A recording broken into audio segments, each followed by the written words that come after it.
저는 오늘 인간 문제에 대한 아주 근본적이고 원초적인 질문을 던져볼까 합니다. 여러분, 이 지구상엔 수십억이 예수를 믿고 있다고 합니다. 사람들이 왜 예수를 믿는다고 생각하십니까? 한국에서만도 구교와 신교, 즉 캐톨릭과 개신교회를 합하면 1500만 명 이상이 예수를 믿는다고 합니다. 왜 이렇게 많은 사람들이 예수를 믿을까요? 지금 이 설교를 청취하고 있는 당신, 그리고 또 저는 왜 예수를 믿습니까? 당신은 왜 예수를 믿습니까? 또 저는 왜 예수를 믿는다고 생각하십니까? 궁극적으로는 마음의 평안 얻기 위해서 예수를 믿는 것입니다. 영혼의 안식을 얻기 위해서 예수를 믿는답니다. 현재 내 영혼의 안식이 임하는 것입니다. 그리고 이 안식이 계속적으로 지속적으로 유지되다가 죽고 나면 안식의 나라 천국에 들어가게 되는 것입니다. 사람들이 예수를 믿는 이유, 교회나 성당에 다니는 이유는 궁극적인 목적은, 동기는 마음의 안식을 얻기 위해서입니다. 영혼의 안식이 자리 잡기 원하기 때문에 예수를 믿는 것입니다. 그래서 사람들은 말하기를 종교 장사는 망하지 않는다 합니다.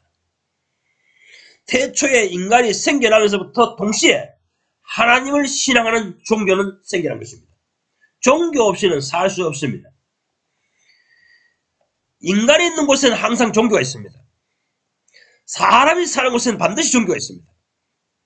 진화론자들은 말하기를 원숭이의 후손이 인간이다 이렇게 말하지만 아무리 똑똑한 원숭이들이 모여 사는 아프리카 오지에 가서도 아무리 똑똑한 원숭이들이라 할지라도 그들끼리 모여가지고는 종교가 없습니다. 그러나 아무리 미개한 사람이라 할지라도 사람이 있는 곳에는 신을 숭상하는 종교가 있는 것입니다.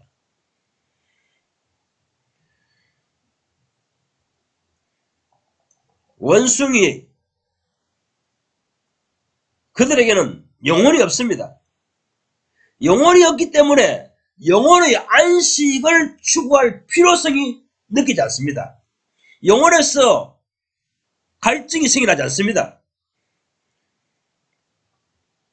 인간은 하나님이 창조하실 때부터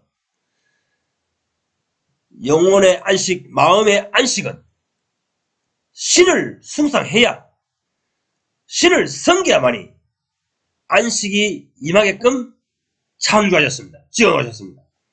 그래서 인간만이 종교를 만들고 신을 숭상합니다. 진화론자들 뿐만 아니라 인도 같은 곳에서는 개나 소도 인간과 같이 영혼이 있다고 주장합니다.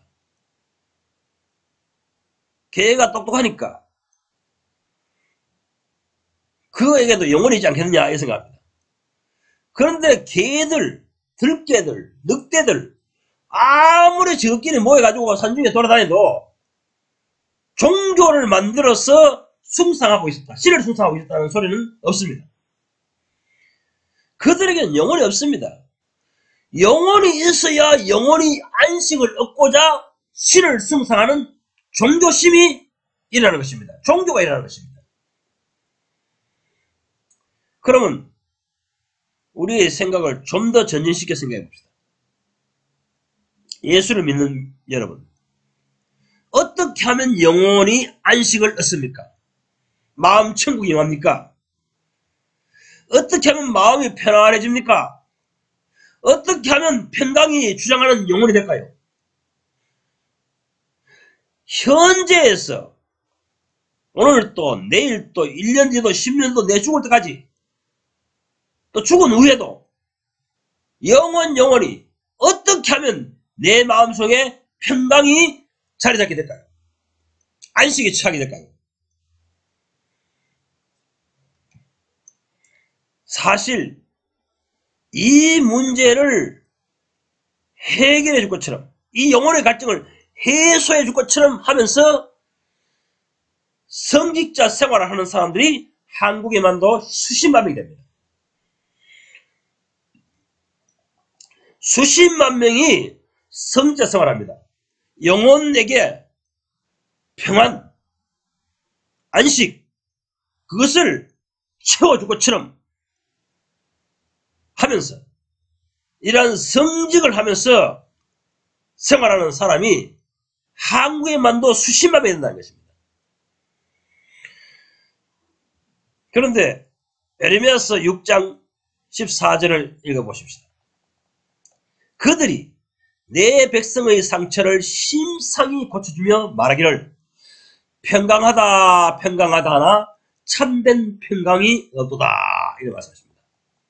여기서 심상히 고쳐주었다, 그들의 영혼을 심상히 고쳐주었다 하는 말은 현대어 성경에 보면은 내 백성의 상처를 찰과상 정도로 여기고 고쳐주었더니 그렇기 때문에 진정한 평강은 없다 이렇게 말하고 있습니다. 예수를 믿으면 영혼에 평강이 임합니다. 평화가 임합니다. 적게든 많게든 그렇다는 것입니다. 그런데 완전히 이 영혼의 갈증, 영혼의 문제가 치유되지 않는 경우가 대다수라는 것입니다. 그래서 현대 교인들이 캐톨릭 교인이든 개신교이든 신앙생활을 열심히 해도 평안, 안식이 지속되지 않는다는 것입니다. 마음 천국이 이루어진 것이 지속되지 않는다는 것입니다. 완벽하게 치유되지 않았다는 것입니다. 그러나 예수께서 직접 그 영혼을 만지시고 치유하여 주시면 완벽하게 치유되기 때문에 완전한 안식을 얻는다고 예수께서는 말씀하십니다. 요한복음 7장 37절 명절 끝날 곧 큰날에, 명절 끝날 곧 큰날에 예수께서 서서 외쳐 가라사대 목마른 사람은 내게로 와서 마시라. 나를 믿는 사람은 성경에 말하는 바와 같이 그 배에서 생수의 강물이 넘쳐리라. 생수의 강물이 넘쳐린답니다. 우리가 예수를 제대로 만나서 영혼이 치유받으면은 항상 날마다 영원토록 영혼의 깊은 속에서 생명의 강물이 넘쳐난다는 것입니다.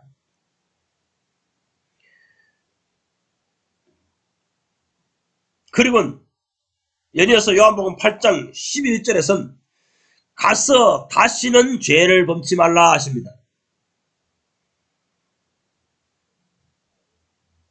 또 요한복음 5장 14절에서는 보라 내가 나았으니 더 심한 것이 생기지 않게 다시는 죄를 범치 말라 하십니다.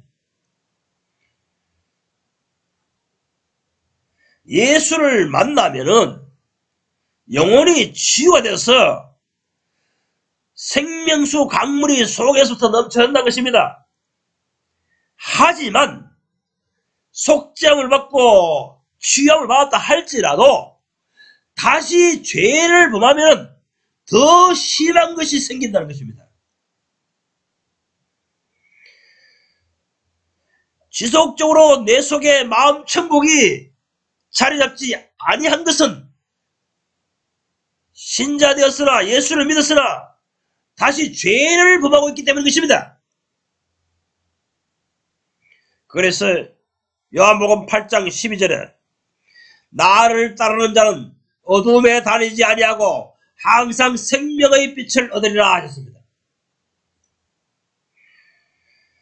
예수님을 줄기차게 따르고 있는 사람은 어둠에 매이지 않습니다. 어둠에 머물지 않습니다. 항상 생명의 빛이 선사인이 비칩니다. 밝은 대낮에 걷는 것 같습니다. 밤에 걷는 것처럼 갈팡질팡하지 않습니다. 갈 길 못 찾아 헤매지 않습니다. 인생길이 그렇다는 것입니다. 신앙생활이 그렇다는 것입니다. 앞에 언급한 몇 구절의 말씀을 종합하면 예수님의 인간 영혼에 대한 진단을 파악할 수 있습니다. 인간이 왜 병듭니까? 죄를 짓기 때문인 것입니다.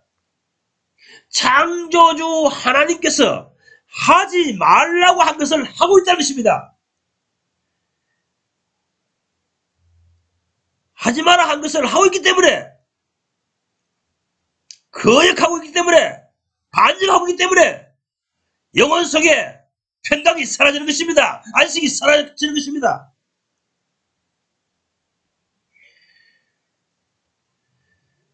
죄를 짓기 때문에 더 심한 것이 생긴다고 말씀하시는 것입니다. 이 영혼이 병드는 상태, 더 심한 것이 낫는 상태에 대해서 성경은 무엇이라고 말합니까? 흑암의 권세에 잡힌다는 것입니다. 흑암과 사망의 길에 서 있다는 것입니다. 로마서 8장 1절에서는 죄와 사망의 법에 묶여있다고 말하는 것입니다. 예수를 믿었지만, 교회에 다니지만 죄와 사망의 법에 묶여 있습니다. 흑암의 권세에 다니고 있습니다. 어두움에서 캄캄한 어두운 방을 걷는 것 같습니다. 어떻게 살아야 될지, 무엇을 위해 사는 것이 주님이 기뻐하신 것인지, 어떻게 사는 것이 진리의 길인지, 생명의 길인지 알지 못합니다. 이사야서 그리고 마태복음 4장 16절은 흑암에 앉은 백성이 큰 빛을 보았고 사망의 땅과 그늘에 앉은 백성들에게 빛이 비추었다 합니다. 예수님이 오시면 빛이 임합니다. 예수님이 내 속에 계시면 밝은 헤드라이트가 됩니다. 자동차에 불을 안 켜고 달린다고 생각해보세요. 밤에 어떻게 되겠습니까? 예수님께서 그 당시 신앙인들을 진단할 때 그들은 흑암에 앉은 백성이요 사망의 땅과 그늘에 앉은 백성들이라는 것입니다. 오늘날 현대 기독교에 예수님이 오셔서 외친다면 똑같은 말씀할 것입니다. 흑암에 앉은 백성들, 사망의 땅과 그늘에 앉은 백성들, 불쌍하도다, 가련하도다, 이렇게 말씀하시게 됩니다.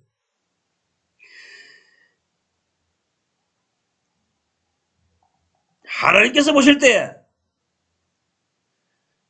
신앙인이든 신앙인이 아니든 모든 사람들은 죄로 말미암아 병들어 있는 상태, 저주받은 상태라는 것입니다. 흑암, 사망에 머물고 있다는 것입니다. 이것이 인간의 실존입니다. 이것이 인간의 실상입니다. 어둠의 권세에 사로잡혀 밤낮 죄를 짓고 있다는 것입니다. 그래서 이 중배에 걸려 신음하고 있다는 것입니다. 이것이 인간의 실존입니다. 현재 인간의 실상입니다. 하나님이 인간에 대한 진단은 그렇다는 것입니다. 신자이든 신자이지 아니하든 그렇다는 것입니다. 죄를 짓고 있는 자마다 죄의 종이 됩니다. 어둠의 권세에 잡히게 됩니다.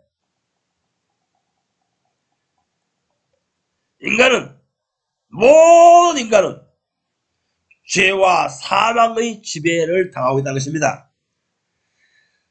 사망 권세에 잡혀 있습니다. 그래서 늘 죄를 범하고 있습니다. 죄의 종로를 하고 있습니다. 죄를 범하고 있기 때문에 예수께서 더 심한 것이 나지 않게 하라 하였듯이 중한 병에 들어있는 것입니다. 여러분, 당신의 영혼이 안식을 얻고 싶습니까? 마음 천국 임하기를 원합니까? 그렇다면 죄를 범치 마십시오. 죄를 범치 않는 길은 진리 자체이신 예수님을 따라다니는 것입니다. 줄기차게 항상 언제나 진리 자체이신 예수님만 따라다니는 것입니다. 그래서 나를 따라다니는 자는 어둠에 다니지 아니하리라 하시겠습니다. 진리를 깨닫고 참으로 진리신 예수님이 어떠하신 분인가를 깨닫고 진리에 서십시오. 그러면 죄와 사망의 법에서 해방될 것입니다. 복음성가 하나를 같이 부르겠습니다. 아마 여러분 모두가 아는 찬송일 것입니다. 겟세마네 동산에서 기도하실 때 한 찬송입니다.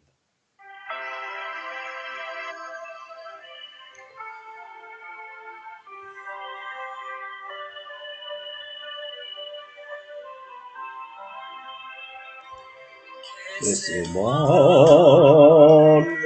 동산에서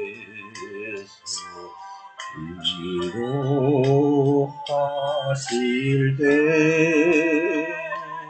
주님의 땀방울 피어흐르네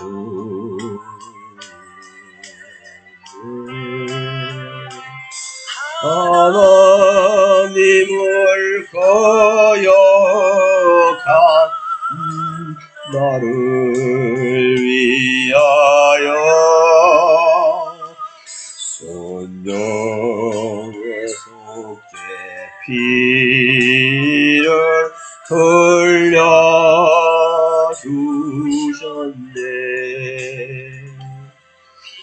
필라도의 뜰에 서서 아시완설 때 주님의 온 얼굴은 피로 젖었네.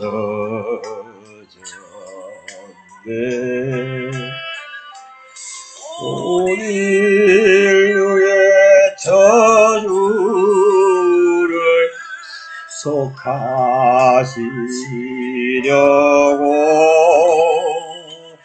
저주의 다시 새로 발을 쓰셨네.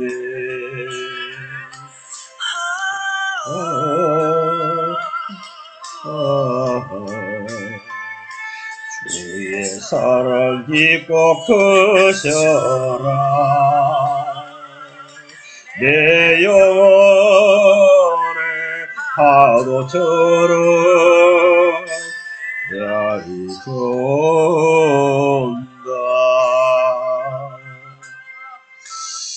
제가 말입니다. 이 찬송가를 즐겨 부를 때가 1980년대입니다. 제가 어제 유튜브를 통해서 이 찬송가를 다시 부르면서 이런 생각을 했습니다. 그때에 지금부터 40년 전에 이 찬송을 즐겨 부르면서 부를 때마다 마음이 감동되어 눈물을 흘리게 되고 은혜도 많이 받게 하는 그런 찬송입니다. 그런데 지금 돌이켜보면은 그때는 주님이 어떠하신 분인지 참으로 몰랐습니다. 예수님이 어떤 분이신지 지금만큼 몰랐습니다.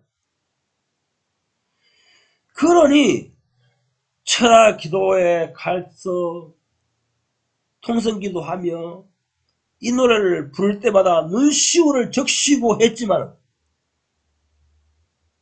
여전히 삶의 행실에 있어서는 세상 사람과 큰 차이가 없었던 것입니다. 여러분, 이 찬송을 누가 작시한 줄 아십니까? 현대 한국 기독교사에 가장 영향력을 크게 끼친 고 조영기 목사입니다. 현대 한국 기독교사에 조영기 목사만큼 영향을 크게 끼친 인물은 없을 것입니다. 사랑의 교회 옥하는 목사, 온누리교회 하용조 목사, 극동방송 김장원 목사, 모든 이런 목사님들이 가장 존경하는 인물 중에 한 분입니다. 또한 이 한국교회의 거의 모든 신앙인들이 영적인 스승으로 모시는 겁니다. 그 사람이 안내하는 신앙 방식대로 신앙하고 있다는 것입니다. 예수를 믿는 것은 이렇게 믿는 것이다. 그분이 설교하고 주장하고 알려주신 대로 따라하고 있다는 것입니다. 그런데 말입니다. 이 찬송가 가사 내용은 무엇을 말하고 있는지 아십니까?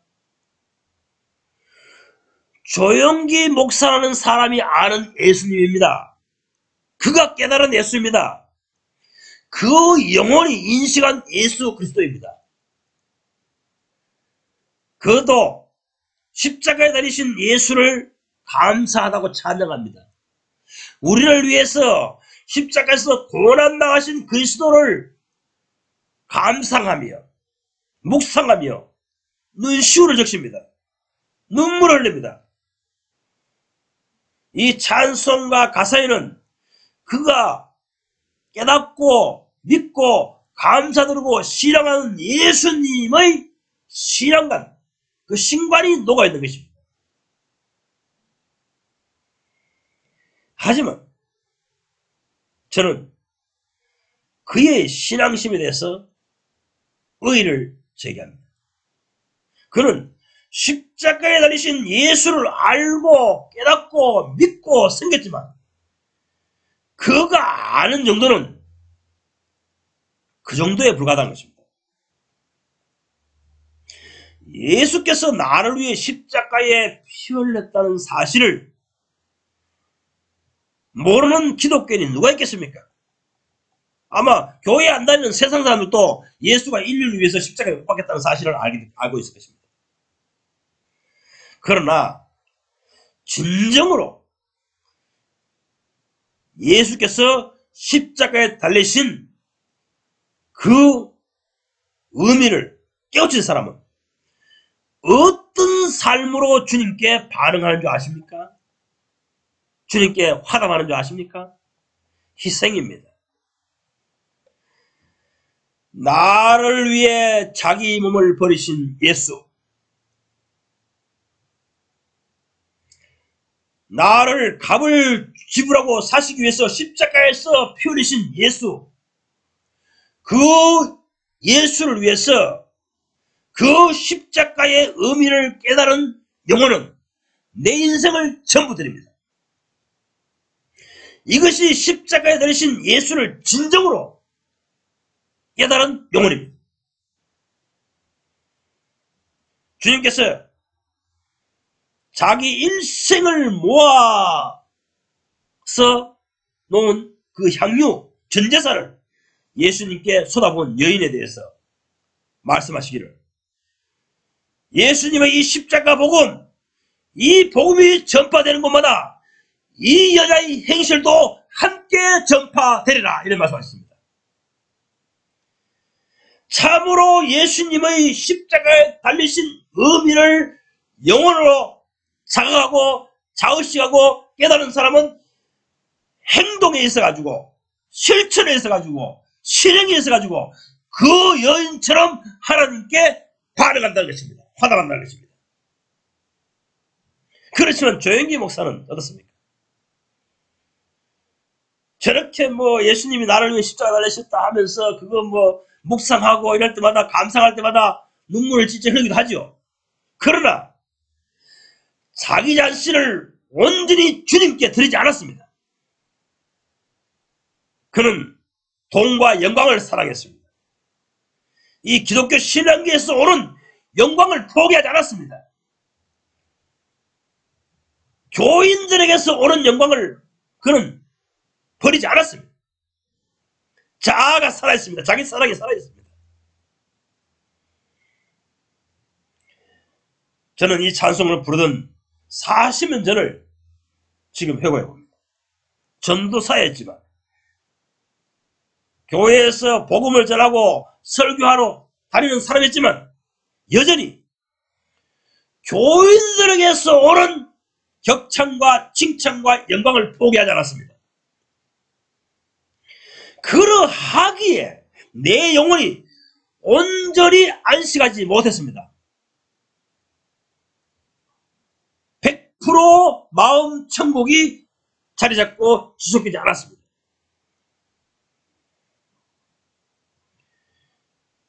이것은 그 정도를 말한 것입니다. 감도를 말한 것입니다. 예수를 알되 그 정도만 알았다는 것입니다.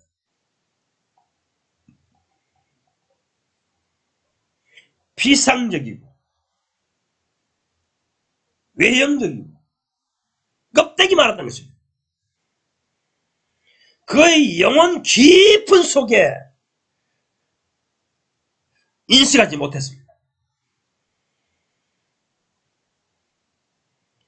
이런 사람들이 오늘날 현대 기독교인들입니다. 교회당에 다니고 있는 사람들입니다. 그렇기 때문에 예수님을 믿는다고 하지만은 세상에 돌아가면은 세상 사람과 별반 차이가 없는 것입니다. 교회당에 예배드리러 와서 앉았을 때는 조신하고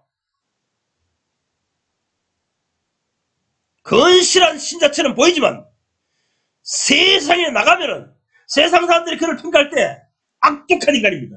사기꾼입니다. 가문의 짓을 하는 인간들입니다. 속이는 인간들입니다. 이중인격자들입니다.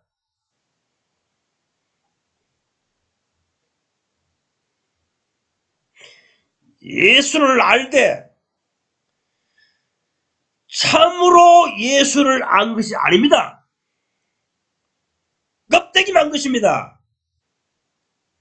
겉모양만 안 것입니다. 영혼 깊숙이 인식하지 못했습니다. 자, 이 현대교인들과 이 조영기 목사 같은 이런 사람들과 대조적으로 예수께서 참으로 자기를 위해 십자가에서 자기 몸을 버리신 이 사랑, 이 사실을 확실히 인식한 영혼은 어떻게 하나님께, 예수님께 반응하는지 아십니까? 조지 뮬러입니다. 모르비안 교도들입니다. 존 번잔입니다.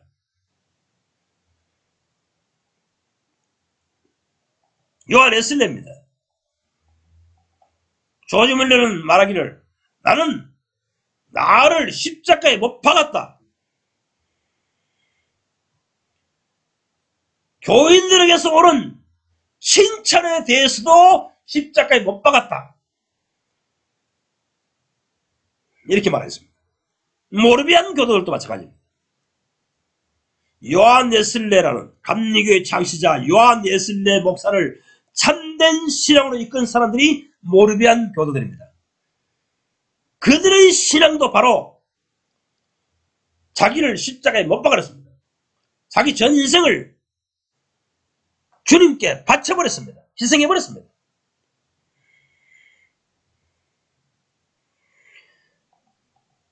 이 모르비안 교도들을 요한 웨슬레 목사가 처음 접촉했을 때 여러가지 고뇌에 휩싸게 됩니다. 나도 예수께서 나를 위해 십자가에 피 흘리신 사실을 안다. 모르비안 교도 저들도 안다. 그런데 차이점은 무엇인가? 그들은 자기 자신을 온전히 주님을 위해 전부 희생하지만 나는 아직 자아사랑, 자기사랑이 남아있다는 것입니다.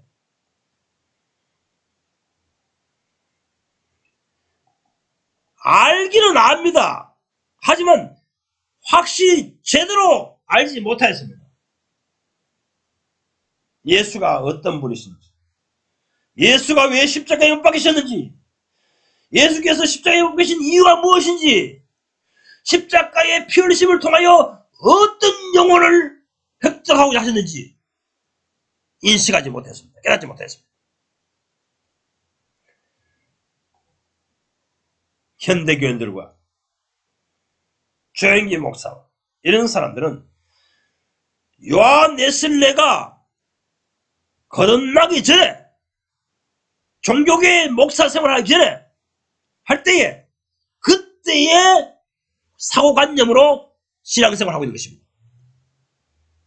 그들의 정신세계, 영혼의 세계가 그런 것입니다. 기독교인이지만 100% 영혼이 치유된 것이 아닙니다. 완전히 마음의 안식을 얻은 것이 아닙니다. 예수가 전부 되는 사람이 아닙니다.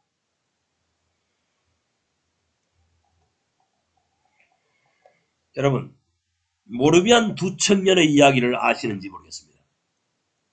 어느 한 섬에 노예로 팔려간 수만 명이 있었습니다. 이 모르비안 두 청년은 그들에게 예수님의 십자가 사랑을 전하러 가겠다는 결심하였습니다. 그런데 그 섬에는 아무나 들어갈 수 없습니다. 오직 노예들만이 그곳에 들어갈 수 있습니다. 그래서 그들은 예수님의 십자가 사랑을 전달하기 위하여, 복음을 전하기 위하여 자기의 몸을 노예상에게 팔아버립니다. 자신의 전일생을 노예상에게 팔아버렸습니다. 예수님의 십자가 사랑을 전하기 위해서 자기 일생을 팔아버렸습니다.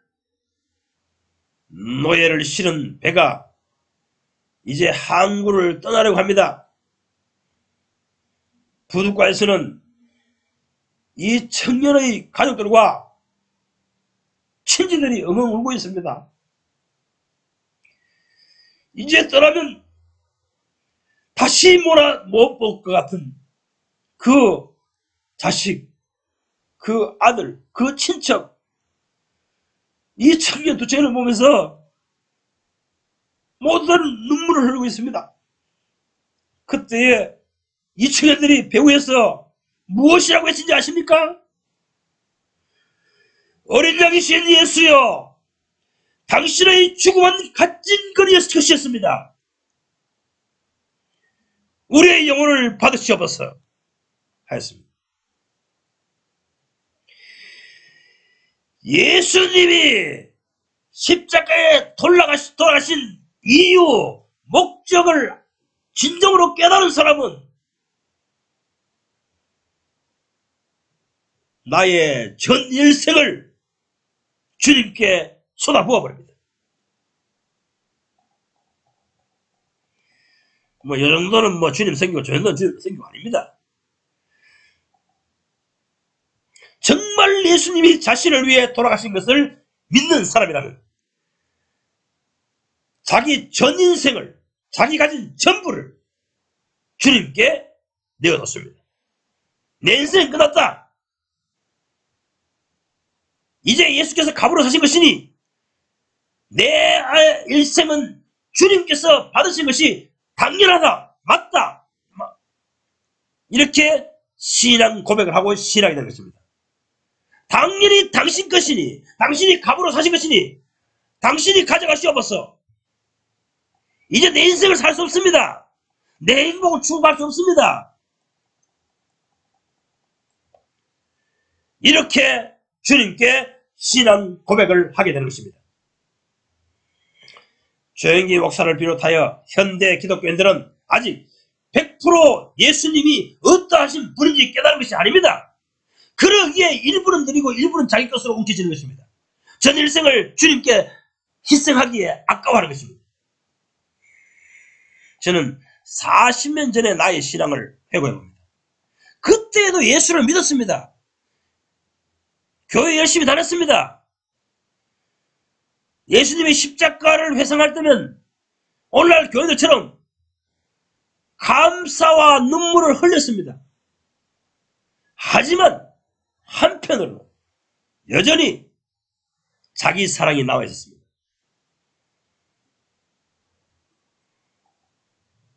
예수를 따른다고 하지만, 예수를 믿는다고 하지만 여전히 내 인생을 계획했습니다. 내 인생을 설계했습니다. 나의 미래, 나의 성공, 그것을 쟁취하기 위해서 계획하고 꾸미고 나의 스펙을 키우는 데 열성이었습니다. 참된 영혼의 안식은 언제 찾아볼까요? 내 영혼의 진정한 마음 천국은 언제 이루어질까요? 나를 위해 희생하신 예수께 나의 생 전부를 드릴 때 일어납니다. 그런 혈액이 발생합니다. 깨닫지 못하여 100% 완전히 인식하지 못하여 신자들이 자신의 전일생을 주님께 드리기를 주저하고 있는 것입니다. 자기의 노후, 자기의 생활 안전을 위해서, 안녕을 위해서 늘 힘쓰는 것입니다. 그런 영혼은 주님께서 보실 때는 아직 100% 치유된 영혼이 아닙니다. 아직도 어려운 삶의 길과 죄된 길을 번복하고 있습니다. 완전히 치유된 영혼이 아닙니다. 완전히 치유된 영혼이 아니기에 완전한 안식은 없습니다. 어떨 때는 주님의 위로로 감동하기도 하지만 다시 현실에 돌아가면 세상 사람처럼 삽니다. 마음에 천국이 임한 사람, 안식이 지속적으로 성취되어 있는 사람, 그 사람이 예수님을 자기 속에 왕으로 모신 분입니다. 예수님이 통치하고 있는 영혼입니다. 그 예수님이 통치하고 있는 영역을 가르쳐서 천국이라고 하는 것입니다. 이 현재 영혼 속에 천국이 된 사람을, 그 사람을 지속적으로 그 천국 안에 실제 생활을 하다가 육신의 목숨이 끊어지고 나면, 분리되면 자동적으로 그 영혼이 가시적인 천국에 들어가 있는 것입니다. 연속성인 것입니다. 조영기 목사는 가끔 지옥에 빠져 허우적거리는 자신의 모습을 꿈을 꾸기도 하였다고 그가 설교할 때마다 토로하였습니다. 제 경험으로는 저도 사실 40년 전에 그랬습니다. 하지만 지금은 그렇지 않습니다. 내 전 일생을 주님께 드리기로 실행한 다음, 그 다음부터는 그런 두려움이 엄습해 오지 않습니다. 완전한 안식에 들어간 것입니다. 배에서 생수의 강이 날마다 넘쳐 흐르는 영혼이 된 것입니다. 솟구치는 영혼이 된 것입니다. 주를 낭망하는 자는 독수리처럼 솟구칠 것이라. 그 솟구치는 힘이, 에너지가 영혼의 가장 깊은 속에서 날마다 솟아오르는 것입니다. 조영기 목사 정도의 신앙을 추종하던 그 시절, 그때는 어떤 때는 마음의 안식과 평안과 위로가 있습니다. 하지만 어떤 때에는 사망과 흑암에 깊이 젖어서 수심이 가득합니다. 저는 이 영적 비밀에 대해서 설명하고 있는 것입니다. 에레미야서 6장에서처럼 그 시대 성자들이 영혼을 치유하여 주고서는 평안합니다, 평안합니다, 이렇게 계속해서 그 영혼들을 안심시키려고 하나, 확신을 고치시키려고 하나, 실제 상황은 그렇지 않다는 것입니다. 현대 교인들이 그렇다는 것입니다. 목사들이 줄기차게 영혼을 안심시키려고 했습니다. 안도시키려고 했습니다. 영혼 속에서는 마음을 종잡을 수 없는데, 불안한 심리가 있는데, 남은 인생에 대해서 두려움이 있는데, 그런 사람들을 계속해서 어찌하든지 안도시키려 합니다. 바깥에서 나를, 영혼을 안정시키고 안도시키고 안식시키려 하는 것이 아닙니다. 하나님의 사역은. 예수님께서 하신 말씀처럼 나를 제대로 믿는 자라면 그 영혼의 깊은 뱃속에서 생명수 강물이 넘쳐 흐려야 합니다. 목사들이 옆에 서가지고 설교자들이 옆에 있어서 매주일마다 나의 영혼을 안도시키고 안심시키려 할 필요가 없습니다. 참으로 예수를 알고 참으로 예수를 믿는 사람은 속에서 생명강물이 넘쳐 흐르는데 뭘 외부에서 나를 갖다가 안심시키고 안도시키고 뭐 위안을 주려고 할 그런 설교를 할 필요가 있습니까? 그런 설교 들을 필요가 없습니다. 현대교인들은 예수를 알 때 조촐한 암입니다. 진리이신 예수를 100% 알지 못하고 깨닫지 못하고 인식 못하기 때문에 그 영혼 속에 어떤 데에는 평강이 임하다가도 어떤 데에는 사망의 그늘에 앉아있는 것입니다. 저희 카페에 이런 영적 생활의 비밀을 들으려고 방문하는 목사님들, 현대교인들이 많습니다. 제가 지난 5년 동안에 줄기차게 이 온라인 사역을 하였습니다. 카페에 글로 이렇게 참된 신앙은 무엇인가 그것을 외쳤습니다. 근데 여기 와서 제 글을 읽고 제 설교를 듣는 사람들이 아이러니하게 생각하는 부분이 있습니다. 혼란스러워하는 것이 있습니다. 그것은 자기들을 들어보니까 제가 당신들은 아직 구원받지 않았다. 천국에 가지 못한다. 이라고 외치니까 혼란스러워합니다. 곡해합니다. 뭐지? 내가 예수를 믿는데 왜 천국에 못 간다는 거예요? 이렇게 생각합니다. 당신들이 예수를 안 믿는다는 말이 아닙니다. 십자가에 대신 예수를 맛보지 못하였다는 말도 아닙니다. 지금 예수를 섬기고 있지 않다는 말도 아닙니다. 제대로 알고 제대로 섬기지 못하고 있다는 것입니다. 100%안 것이 아니라는 것입니다. 조지 뮬러처럼, 요한 웨슬리처럼, 모르비안 교도처럼, 존 버전처럼 그 정도 예수를 알지 못하고 있다는 것입니다. 외형적이고 껍데기 형식적으로만 알고 있습니다. 예수의 외형만 알고 있습니다. 그렇기 때문에 예수님이 자기 중심에서 활동하시지 않기 때문에 참으로 예수님께서 원하시는 것이 무엇인지 모르고 섬기고 있습니다. 자기들의 고정관념이 예수께서 원하신 것이 이걸 거야, 저걸 거야 이렇게 추정해서 섬깁니다. 그래서 뭐 기독교 우파를 따라서 몰려다니기도 하고 뭐 예수님 재림 할 때 다 됐니 이러면서 또 쫓아다니기도 하고 그 다음에 저 뭐 인터고 같은데 저런 데는 또 뭐 백투 예루살렘이 어떠니 따위 짓을 하고 그렇게 살다가 인생을 다 망쳐버리는 것입니다.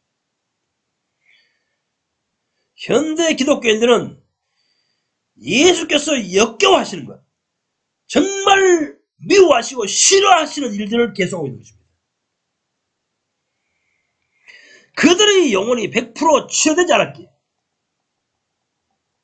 그런 신앙생활을 하고 있는 것입니다. 예수님께서 싫어하는 일을 시키지도 않은 일에 지금 목숨 걸고 돌아다니고 있습니다. 뭐 선교하러 다닌다고요? 네가 믿는 그런 예수 전파하러 다니라고 주님께서 명령한 적 없습니다. 집안에서 새는 쪽박이는 바깥에 나가서 샌다 했습니다. 네가 알고 있는 예수, 네가 믿는 예수, 네가 섬긴 예수, 그런 예수를 확산시키지 말라는 것입니다. 그런 그릇된 예수를 온 지구상에 전파한다고 다니고 있는 사람들이 선교사, 선교하러 다니는 사람들입니다.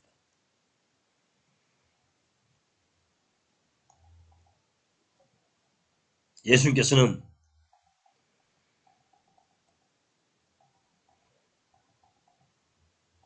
천국을 세우러 오신 분입니다. 회개하라 천국에 가까웠느니라 이렇게 말씀하셨습니다. 그런데 현대 교인들, 현대 기독교인들 속에는 마음속에 천국이 자리 잡지 못했습니다. 실제적인 상황이 그러하다는 것입니다. 예루살렘, 즉 평강의 성이 되지 못했다는 것입니다. 어둠의 권세에 사로잡혀 있습니다. 사망의 그늘 아래 있습니다. 혼란 중에 있습니다. 공허함 속에 있습니다. 허무주의에 빠져 있습니다.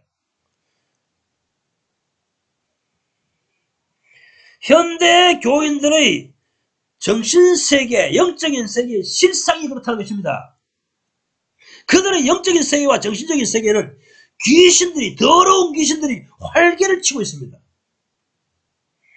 죄와 어두움과 흑암과 혼란, 사망, 영혼의 공고, 고뇌, 이런 것은 전부 하나입니다. 같은 증상입니다. 같은 현상입니다. 마귀의 세력에, 죄의 세력에 붙들려 있는 영혼에게 나타나는 증상이다 이겁니다. 현상이다 이겁니다. 죄, 어둠, 흑암, 혼란, 사망, 공고, 괴로움, 번민, 이것이 모두 그 영혼이 사망의 권세, 죄의 권세, 그 영향을 받고 있다는 것입니다. 더러운 귀신들이 자유자재로 들락거리며 활동하는 영역이 오늘날 현대 교인들의 정신세계입니다. 그들의 정신세계는 귀신들이 자유롭게 들락거리고 있습니다.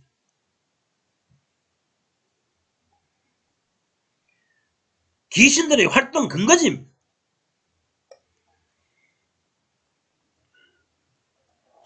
하나님께서는 신명기 28장에서 이미 자기와 가까이 긴밀히 연결되지 않은 사람, 연합되지 않은 사람들은 이런 저주를 받으리라 이런 말씀하셨습니다. 이런 정신병에 시달리리라 이렇게 천명하셨습니다. 신명기 28장 27절에서 29절 읽어보십시오.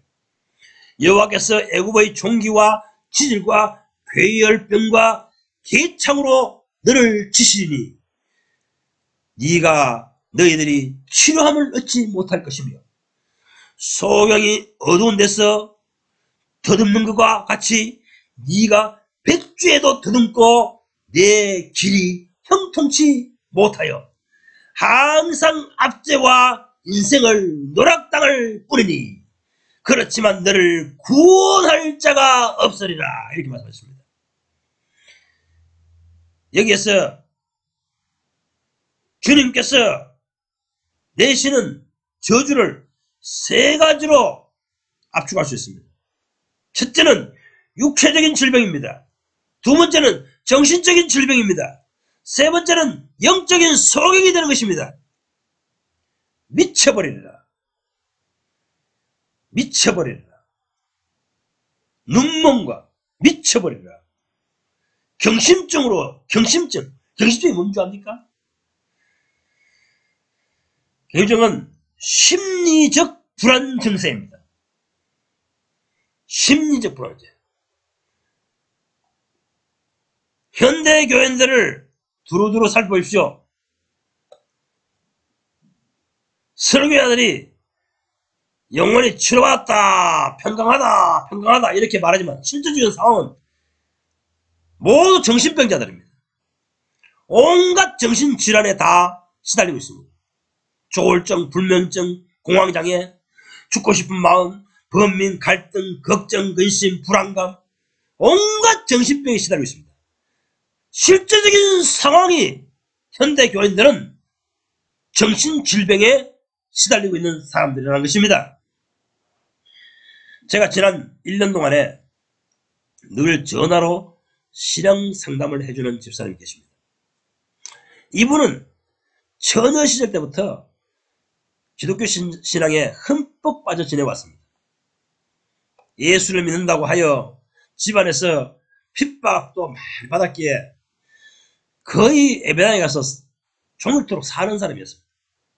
또한 예수 믿고 체험도 많습니다. 축복도 기도응답도 많이 경험하였습니다. 교회에서는 1등 신자입니다. 새벽기도회, 주일 예배, 수요 예배, 주일 저녁 예배, 금요 철야 기도회 단 한 번도 빠진 적이 없습니다. 11조 생활, 주일 성수 꼬박꼬박 잘했습니다. 교회 안에서 봉사란 봉사는 모두 깨어차고 있었습니다.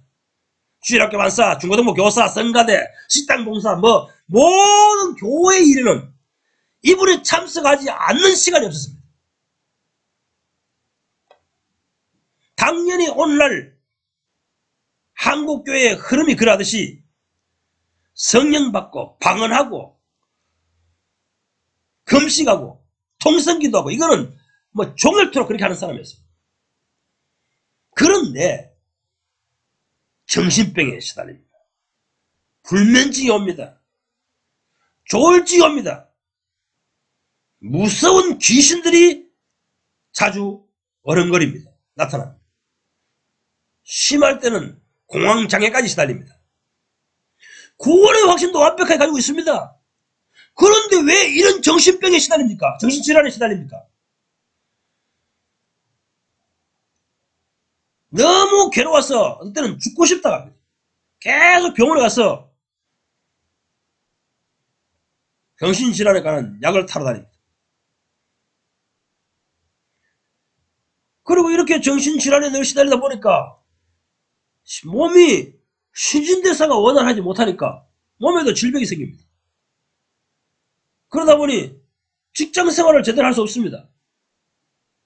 사회생활을 제대로 할 수 없어요. 그래서 직장도 그만두었습니다. 신유집회에 가서 자주 병고침도 받습니다. 축사 기도도 받으러 다녀보니까 귀신 쫓아 나가는 것도 경험합니다. 또한 밤새도록 방언으로 기도하기도 합니다. 오늘날 목사들, 정강훈 목사나, 조영기 목사나, 윤석재나, 저런 사람들이 쫙 추천하는 신앙생활 아닙니까? 그런데 이분에게 뭐가 문제됩니까? 왜 정신지원에 있습니까? 그런 신앙 방식을 추천하는 이 시대 목사들이요. 주님 앞에서 당신들 답해보세요. 왜 축사 기도 때마다 귀신이 쫓아나가는데 얼마 뒤에는 다시 귀신이 돌아와서 들어가 있었어. 다시 귀신 쫓아내야 될 그런 형편입니다. 현대교회 목사들이요. 당신들이 시킨 대로, 지도하는 대로, 신앙 지도하는 대로 신앙생활을 열심히 했습니다. 그런데 왜 이런 심리적으로 불안합니까? 정신병으로, 심리적으로 이런 정신질환에 시달립니까? 괴로워해야 됩니까? 당신들 말대로 늘 축사기도 받고 안수기도 받고 이렇게 죽을 때까지 살아야 된단 말입니까? 이것이 예수 믿은 결과입니까? 예수님이 이런 신앙인을 창출하기 위해서 오셨단 말입니까?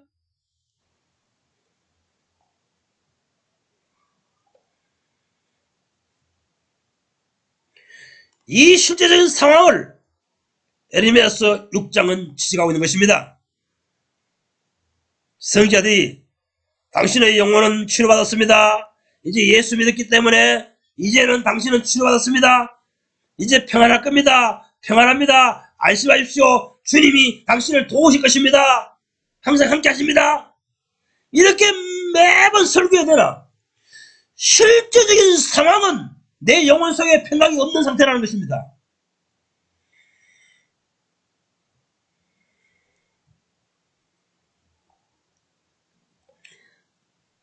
무슨 귀신을 갖다가 평생을 내 영혼 속에서 쫓아내도 또 쫓아낸단 말입니까? 이게 예수님의 사역이 맞습니까? 이방 종교와 유사하지 않습니까? 가정에 우환이 임하거나 귀신이 들리면 늘 무당을 불러서 푸닥거리를 하면 쫓겨나갑니다. 이런 이방 종교의 관례와 다른 바가 무엇이 있습니까?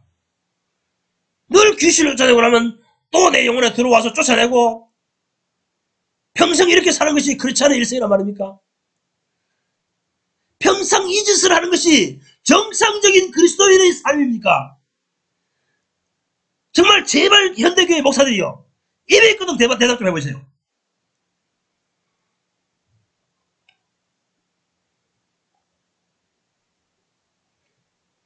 무슨 신유 집회가 늘 교회에 필요합니까? 사도들의 일생을 보세요. 그들이 늘 신유 집회를 하러 다녔습니까? 하나님께 저주받은 영혼이, 하나님과 결합되지 못한 영혼이 정신병, 육체적인 병이 임하고 삶의 인생의 환난과 공고를 겪는다고 성경은 말하고 있는 것입니다. 그리고 결정적으로는 영적 소경을 만들어 버리겠다고 하신 것입니다. 정말 제가 그 현대 교인들이 추천하는, 청가하는, 격철하는 그런 종교 생활을 지금까지 계속 해왔다면 끔찍스럽습니다. 뭘 그렇게 해도 가정에 환란이 많은지 늘 보따리 살로 들고 기도원에 기도하러 쫓아가야 할 형편이 임합니다. 예수 안에, 진리 안에 들어오면 병마나 우환이나 정신병이나 환란, 근심, 걱정거리가 없습니다.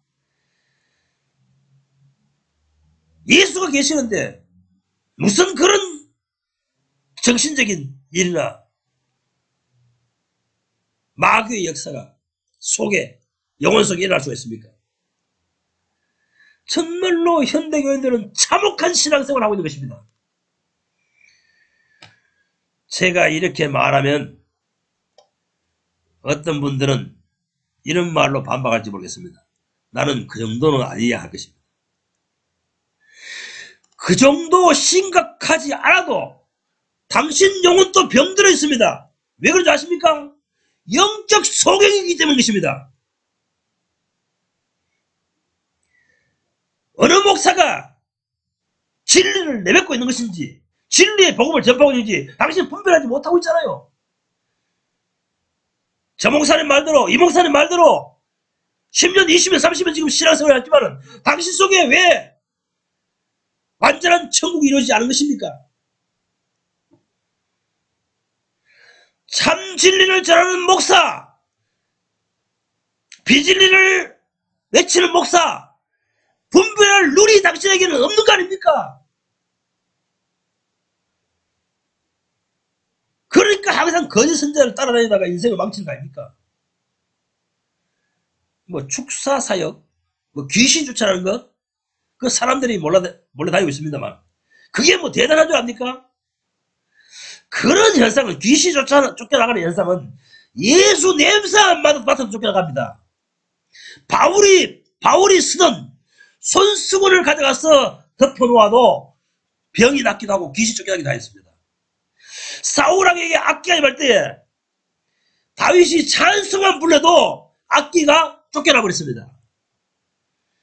뭐 오늘날 목사들은 귀신 쫓아내는 일이 대단한 일이라고 선전하고 다니지만 또 그런 걸 또 대단한 일이라고 추종하고 쫓아다니는 교인들도 그렇지만 사실은 귀신은 예수 냄새만 맡아도, 하나님의 신성의 냄새만 맡아도 달아나버립니다. 예수님께서 멀찍이 서 계시는데도 귀신들이 소리치며 도망갔습니다. 내 이름으로 병든 자를 고치며 귀신을 쫓아내고 하였을지라도 이 불법을 행하는 자들아, 나를 따라 마귀와 함께 지옥에나 떨어져라. 왜 이런 말씀을 하셨겠습니까? 예수 이름으로 병 고치고 귀신 쫓아내는 것, 그것은 아무것도 아닌 것입니다. 본질이 아니라는 것입니다. 복음의 본질이 아니라는 것입니다. 예수님을 바로 전파하고 알리는 것이 아니라는 것입니다. 진리를 오도하는 행위인 것입니다.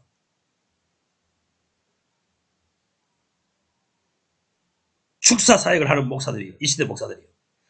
당신들이 뭐 그 축사 사역 하니까 뭐 대단한 것으로 얘기했지만 예수께서는 헛되고 무익한 일들로 취급하십니다. 마귀들이 하는 짓을 하고 있다고 주님께서는 취급하십니다. 이런 목사들을 따라다니는 교인들은 또 어떠합니까? 영적 소경이라는 것입니다. 맹인이라는 것입니다. 장님이라는 것입니다. 영적 세계에 대해서 소경이니까 그런 소경된 지도자들을 따라다니고 추앙하고 있다는 것입니다.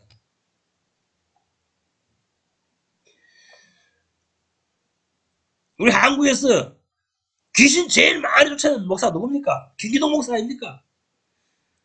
그 교회가 30만 명, 40만 명 왜 모입니까? 그게 참종이라고. 그게 예수님의 사역이라고.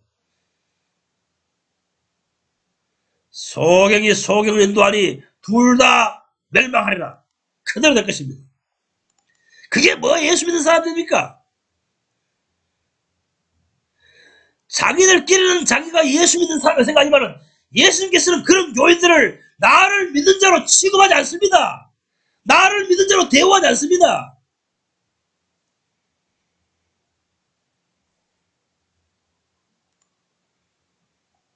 지금끼리 모여가지고 찬송 부르니까 그게 예수 믿는 줄 압니까? 예수님이 그 사람들을, 그런 교인들을 나를 믿는 사람으로 인정하지 않는다는 것입니다. 항상 귀신이 들락날락하는 그 영혼을 가진 사람. 더러운 귀신들이 내 머릿속에, 정신속에 들락거리는 인간들. 그런 인간들은 아직도 예수께서 그 영혼 속에 오셔서 왕으로 자리 잡지 못했다는 것입니다. 하나님이 보호하시는 도성, 시온성, 평강의 성, 예루살렘이 그 영혼이 되지 못했다는 것입니다.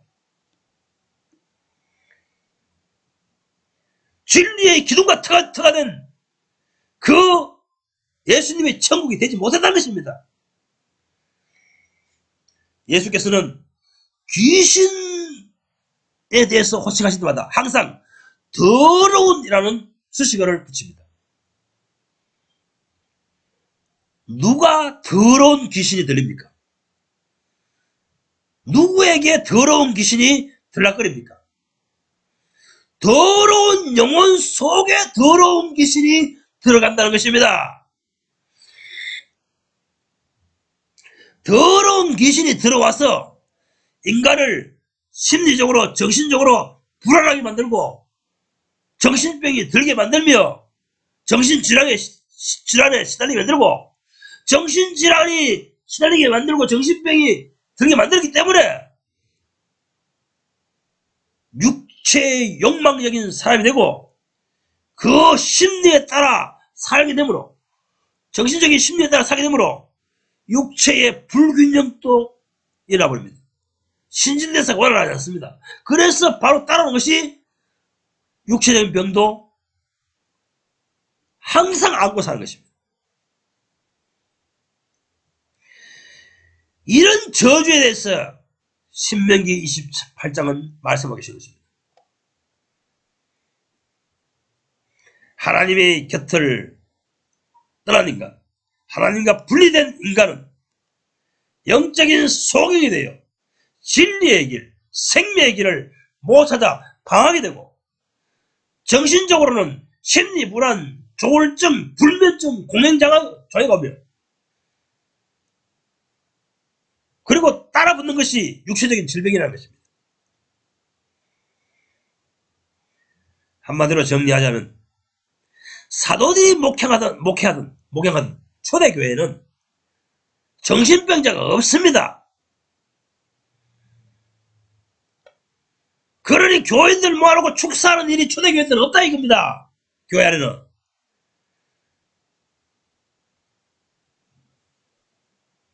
고린도전서 11장에 보면 그리스도의 몸에 합당하게 행치 않는 사람, 그 사람들에게 정신질환이 오며 육체적인 병이 온다고 합니다. 정상적으로 예수님께서 가르친 진리에 따라 예수를 따라 살면 그런 질병에 시달리지 않습니다. 앞서 말한 모로비안 교도들, 그들이 만약에 이런 질병에 실험하는 영혼이었다면 예수 복음 전하기 위하여 자기 몸을 거기에 내던질 수 있었겠습니까? 제 몸도 돌보기에 흑급한데 무슨 복음 전파입니까? 무슨 선교입니까? 무슨 십자가 복음 전파를 합니까? 제 몸도 간수하기 힘든데. 요한 웨슬리가 영적, 정신적, 육체적으로 병을 내 죽었습니까? 조지 뮬러가 그렇게 살았습니까? 존 번전이 그렇게 살았습니까? 예수께서 복음을 전하는 사명을 주신 사람에게는 그 사명을 다하기까지 영적, 정신적, 육체적인 병이 걸리지 않습니다.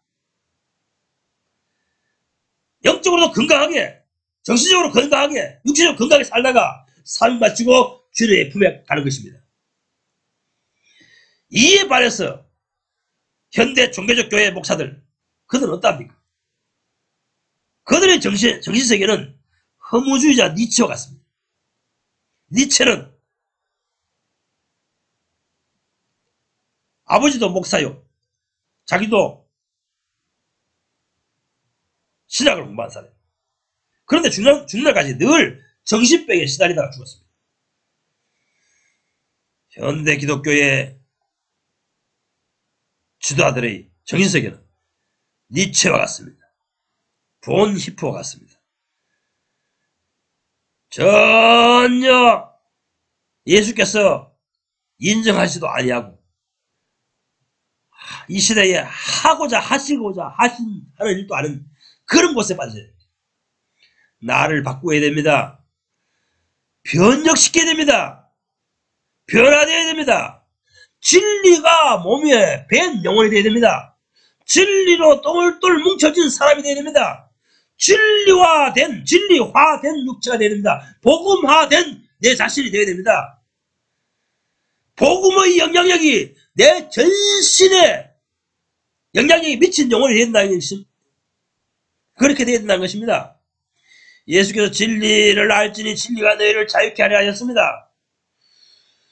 진리가 완전히 사마된 사람에게는 완전한 자유가 있습니다. 완전한 해방이 있습니다.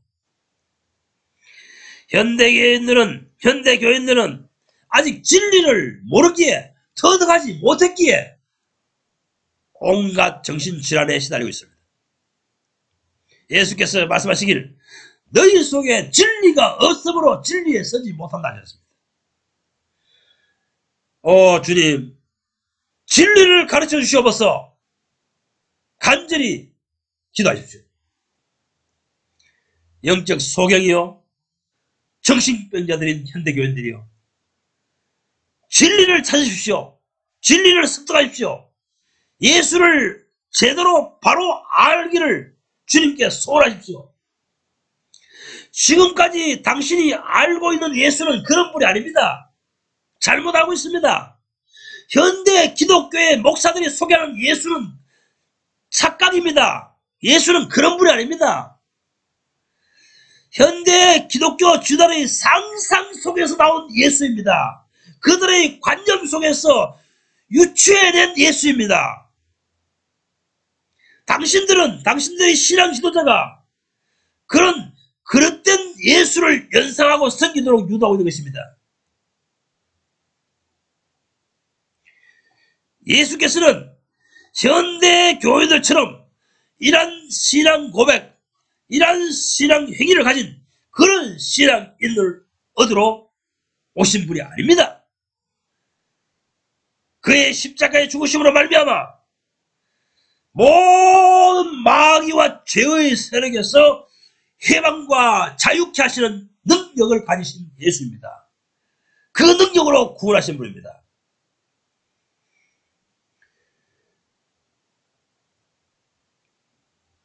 관념이 바뀌어야 됩니다. 그래야 정신세계가 치료됩니다. 예수께서 성령으로 진리를 가르쳐 주십니다. 예수께서 성경을 열어 가르쳐 주신 말씀이, 그 진리의 말씀이 나를 변화시킵니다. 오늘날 목사들이 설교하는 것은 예수께서 성령으로 성경을 열어 가르쳐 주신 진리가 아니고 자기의 상상 속에서, 자기의 관념 속에서 유추해석한 그런 예수입니다. 그런 예수를 소개받고 예수를 섬기려고 하지 마십시오. 야고보서 1장 18절에서 진리의 말씀으로 우리를 낳으셨느니라 하셨습니다. 어떻게 건갑니까? 어떻게 우리가 재탄생됩니까? 하나님이 아버지의 뜻을 좇아 나를 아버지의 뜻이 임하면은 제 영혼을 구원해줘야 되겠다. 나의 아들을 삼아야 되겠다. 이러면은 성경을 열어서 진리의 말씀을 가르쳐 주심으로 깨우쳐 주심으로 마음으로 깨닫게 하심으로 내가 하나님의 아들로 탄생하는 것입니다. 생명이 탄생하는 것입니다. 뭐 이거 창세기에서부터 계시록까지 성경 줄줄줄줄 암송한다고 해서 그 사람이 진리의 말씀을 터득하는 사람이 아닙니다. 성령께서 하나님의 성령께서 성경을 열어 가르쳐 주신 말씀만이 진리입니다. 그렇게 깨달아야 그래야만이 내가 예수를 제대로 알 수 있습니다. 예수를 제대로 알게 됐을 때 제대로 된 반응이 나타날 것입니다. 혈액이 나타날 것입니다. 하나님께 저주받은 영혼은 세 가지나 있습니다. 세 가지 현상이 나타나겠습니다. 첫째는 육신의 고통이요, 두 번째는 정신질환이요, 세 번째는 영적 소경이 되신다고 했습니다.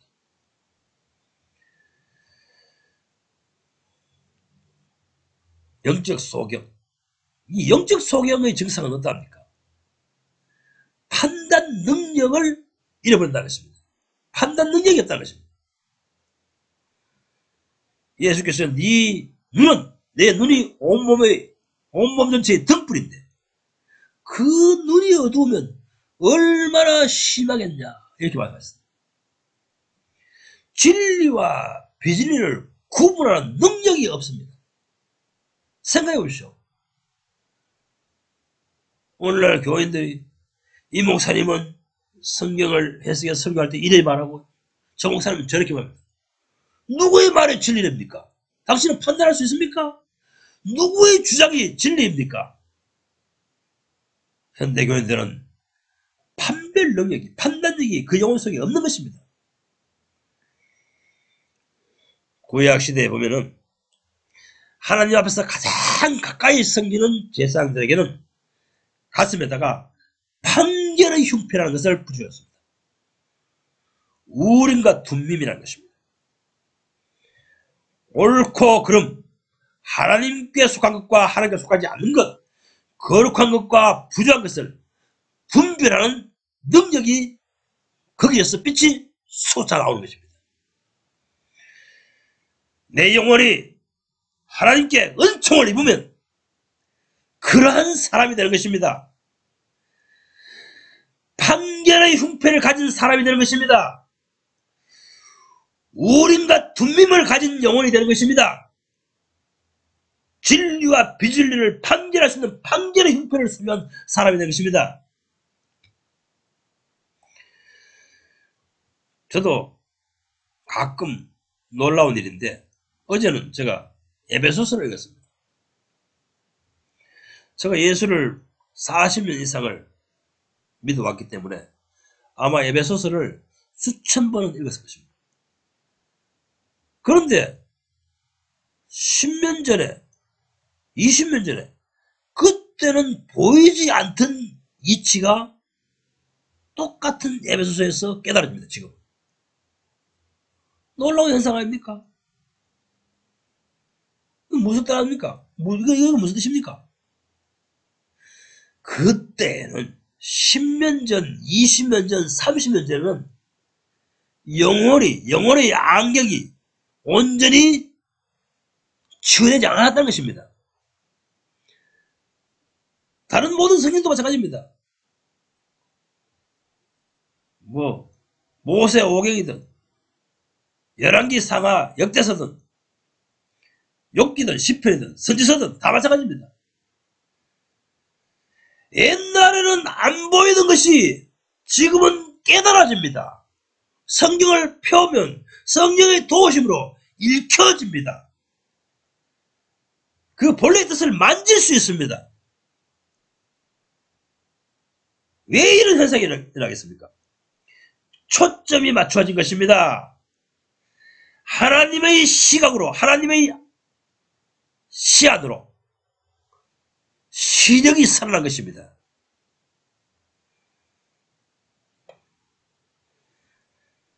우리가 우리 영혼 속에 완전히 진리이신 예수님이 영혼의 천국을 만들어 놓으면은, 완전히 영혼을 치료하고 나면은 우리의 보는 시각이, 관점이, 생각이 하나님의 시각과 일치하게 됩니다. 이 사실에 대해서 에스겔서에서는 말하고 있습니다. 에스겔서 11장 16절,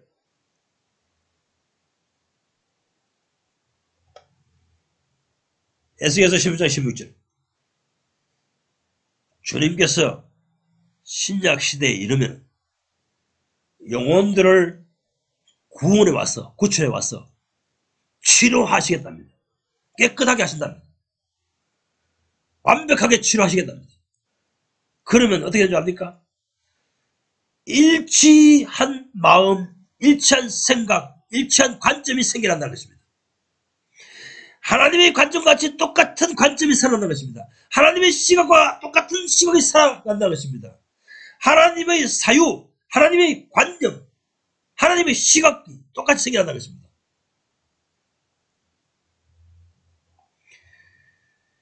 당신이 하나님의 시각으로 성경을 보지 않기 때문에, 볼 수 없기 때문에 성경에서 하나님께서 하시고자 하시는 말씀, 본래 기록하실 때에 그때의 진리를 깨닫지 못하는 것입니다.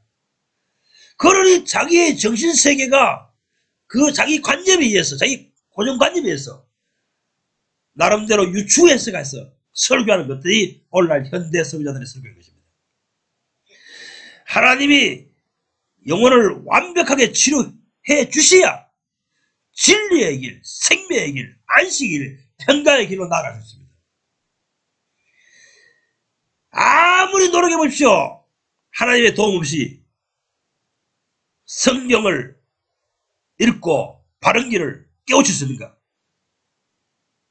성경을 백독천독 만독해도 못 깨우칩니다. 영어, 헬라, 히브리어 아무리 발통을 해도 성경 속에서 하나님이 직접 말씀하실 때 그때의 진리를 깨우칠 수 없습니다.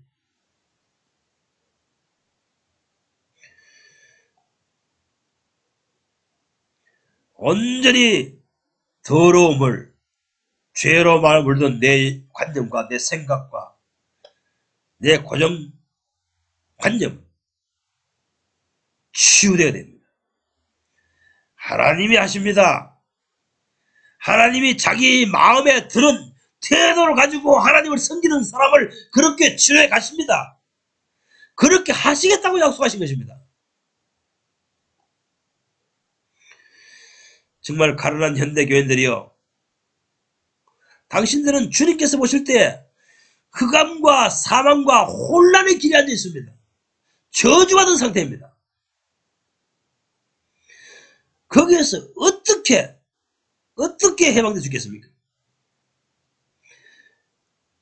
하나님께서는 에레미야서 46장 11절에 이렇게 말씀하십니다. 길라앗에 가서 유황을 취한들 무엇하랴? 많은 의약품으로 치유를 받으려 할지라도 그 치유가 되지 아니하리라 하십니다.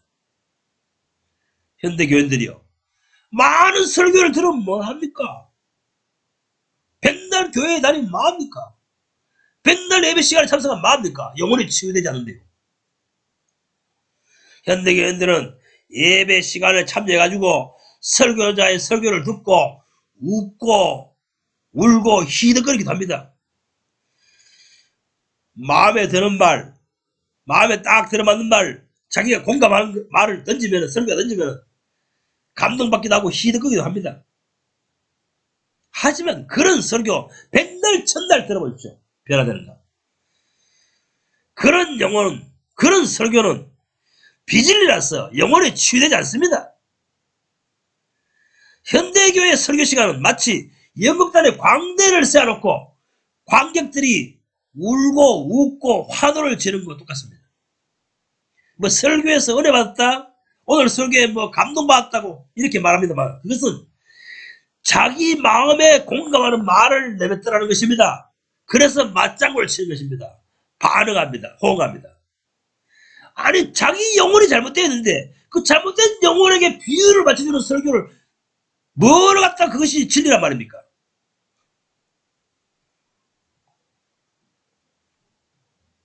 마귀가 좋아하는 말을 마귀가 던지면 마귀가 당연히 반응하죠. 귀신에 들려있는 인간들에게 귀신이 좋아하는 말을 던지면 반응하죠. 요하네슬레는 그 당시 기독교인들이 외칩니다. 현대교인들이 변형되지 아니하고 변질되지 아니한 복음을 들어보십시오. 참 복음은 인간의 영혼의 고질병을 치유하는 것입니다. 이렇게 말합니다. 죄와 사망의 권세에서 해방시켜줍니다. 여러분, 청중을 치료하지 못하는, 영혼이 치료받지 못하는 설교는 가짜입니다. 비진리입니다. 이렇게 했습니다. 현대교회 강단에서 외친 설교 백날들은 뭐합니까? 당신의 영혼을 내면을 성찰해 보세요. 10년 전, 20년 전이랑 똑같이 되어 있는데, 거룩한 성부에서 징조되지 않았는데, 깨끗이 되지 않았는데, 그 설교 앞으로 20년, 30년 더 되면 뭐합니까? 진리의 길로 인도하여 주시옵소서 간구하십시오. 진리의 말씀을 들으십시오. 요하네슬레가 이 시대에 한국 기독교에 나타난다면 뭐라고 외치겠습니까? 그 영혼을 치료할 수 없는 설교 듣는 행동을 중지하십시오. 바른 말을 들으러 오십시오. 평생 머릿속에 귀신이 들락날락하는 그런 영혼으로 살 겁니까? 현대교인들이요. 그 잘못된 신앙 방식을 포기하십시오. 돌아오십시오. 진리의 말씀을 주님께로부터 깨우십시오. 이렇게 외칠 것입니다.